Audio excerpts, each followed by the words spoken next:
Someone's mowing. My fan's on. But listen, who would have thought 7, 8, and 9 in the Cubs order were going to save their season? What are you talking about, Luke? Well, the last 7 games, the Cubs are on a torrid pace. You know what I mean? Maybe losing 1 per series, but, going 2 or 3 a lot of times and just winning meaningful ball games. What's been the key? You would think it's Happ, maybe Suzuki, maybe Bellinger. It's been the 3 guys on the thumbnail.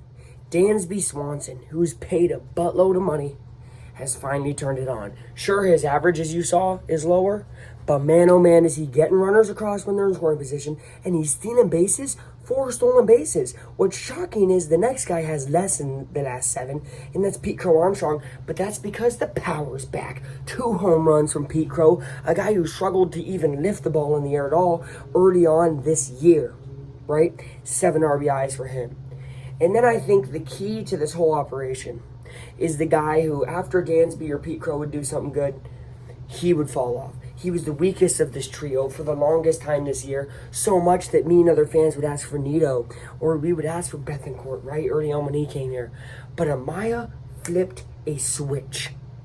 Look at those stats. 11 RBIs, 500 average, a 539 on base percentage. So this guy's not just hitting really well, he can walk now too. Now look, Amaya doesn't have a flashy game. It's not very fun if I'm being completely honest, right? But the dude hits singles and doubles when dudes are on base, and the guy just hits. He has a 500 average again. You have a 50% chance of putting the guy on base if you're a pitcher. Over 50% chance, actually, if you just look at his on-base percentage. It is incredible what these 3 are doing. So look, is this sustainable?